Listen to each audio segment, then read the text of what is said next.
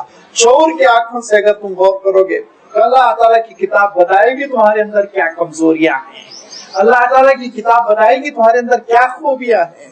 اللہ تعالیٰ کی کتاب تم کو بتائے گی کہ تم اپنی خوبیوں کو کیسے یوٹیلائز کر سکتے ہو، اپنی خامیوں اور اپنی کوتاہیوں کو کیسے دبا سکتے ہو، اس کو کنٹرول میں کیسے کر سکتے ہو. اللہ تعالیٰ کی کتاب بتائے گی. لیکن اس وقت جب کہ تمہارا رشتہ اس کتاب سے قوی ہو، مضبوط ہو، تدبر ہو، غور و فکر ہو، اور اس کتاب کو سمجھنے کے لیے جتن ہو، کوشش ہو، سرسری مطالعہ اللہ تعالیٰ معاف فرمائے اللہ کی کتاب کا نہیں ہو سکتا. ہلکا پھولکا مطالعہ اللہ کی کتاب کا نہیں ہو سکتا.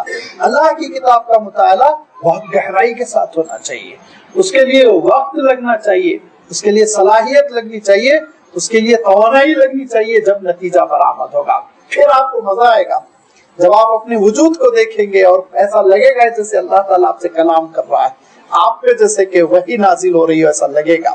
ایسا لگے گا یہ مسئلے میں آپ کی رہنمائی کر دی گئی اس آیت سے. اس وقت جب کہ ہم شعور کے ساتھ اللہ تعالیٰ کی کتاب کی تلاوت کریں، اسی شعور کے ساتھ ہم جب تلاوت کریں گے تو پتہ چلے گا، اللہ تعالیٰ بتلائے گا کہ کیسے دیکھو اللہ تعالیٰ نے یہ کائنات پیدا کی اور کیسے اللہ کی حکومت ہے، اس کی قدرت، اس کا قابو. اور جو شرک کا دعویٰ کر رہے ہیں کتنا بھودا، جھوٹا اور کس قدر غلط ان کا دعویٰ ہے، عقل بھی کیسے ان کے دعوے کا انکار کرتی ہے. یہ سب کچھ اللہ تعالیٰ نے اس کی تشریح فرمائی، اس کی وضاحت فرمائی. انشاءاللہ آئندہ اتوار آپ کی خدمت میں عرض کر دیا جائے گا. وآخر دعوانا ان الحمدللہ رب العالمین.